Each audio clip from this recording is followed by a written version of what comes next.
I think after reading that personal response, which was a short story form, I think that what's important to recognize is that while it's a beautiful piece of writing and most students are blown away by the quality of the writing, we're not just marking the quality of the writing. So we're marking two things. We're marking how well does the student answer the question, and then we are marking the actual quality of the writing and how often the student is referring to one of the sources.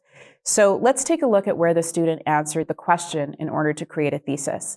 So in this case, the question was, how do individuals respond to injustice and inhumanity? The student started building a story arc, and then we find the first part of the answer when the student says, essentially how an individual responds to injustice and inhumanity is through having hope. The student says that when he says, "For I wanted to be a beacon of hope and strength for everyone around me." Now, if the student had left the answer there, it's really just satisfactory. So even though the quality of the writing is beautiful, the answer itself, "I respond to injustice by being hopeful," is quite simplistic, if not limited, which is really a 6 out of 10. The thing is, as the student continues to write, he then moves on and says, I not only have hope in order to respond to injustice, I have to have hope to remain sane. That being hopeful isn't just about having a positive outlook, but it actually is going to keep him from going crazy in a crazy circumstance. So now the student is showing, you know what, that's a little bit more insightful. And the thought and understanding is moving up a little bit in grades, but it's still not overwhelmingly sophisticated. The student continues to tell the story and then moves on to, but I realized after months of torture and undying hopes for a brighter future, there is no hope left.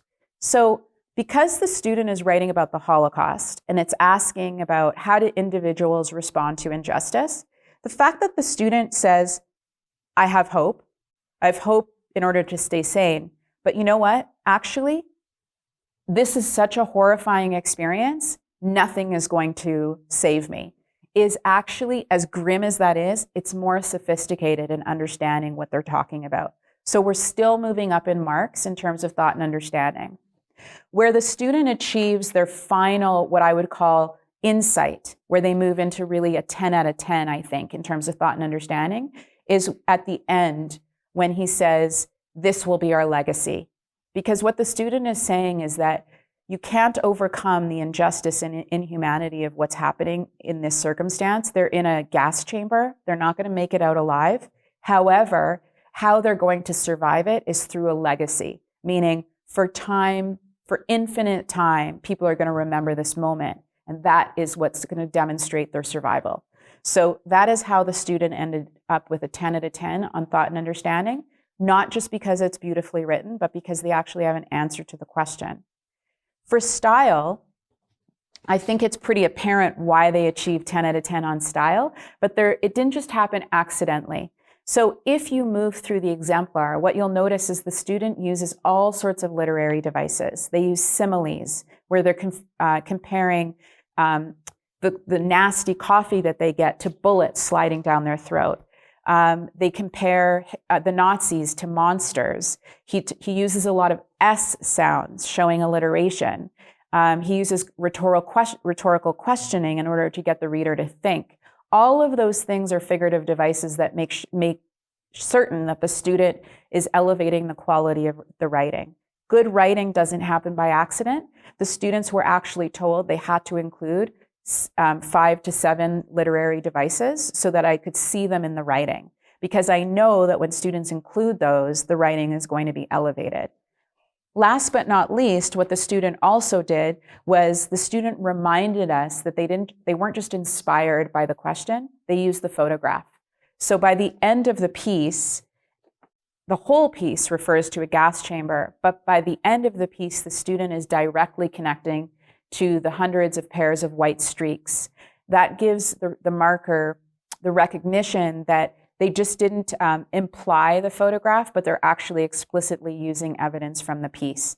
And you have to do that in your own response. The more often you think about it this way, you don't want the reader having to figure out which piece you're responding to. It needs to be obvious, and it needs to be obvious enough that we don't have to guess whether you use the poem, the short story, or the image. And this student did a good job of doing that.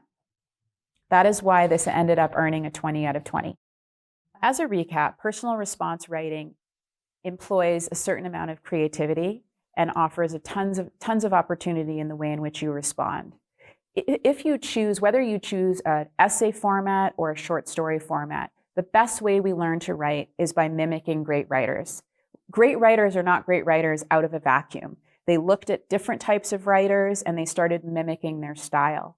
So what I would offer is, if you don't have exemplars available to you, exemplars are examples of great writing, then ask your instructors or find them online and start practicing where you're not copying the content. It's not about recopying a Holocaust story, but it is offering that, you know what, in this example, the student started with this particular title. So I'm gonna use a title. And in the first sentence, maybe they used a rhetorical question. So I'm gonna construct my response using a rhetorical question. I always have my students, when they're learning to write, have a great example next to them, and I get them to mimic the style until they can develop their own unique voice in terms of writing. That is the way you'll become great at writing. And it won't take long, especially with short story or creative writing. You're more natural than you think you are, because you, I'm sure, watch movies and we watch television and we read stories, we listen to people talk. So we have an innate ability to respond in a creative way more than we do in an essay format. I encourage you to take some risks with the personal response.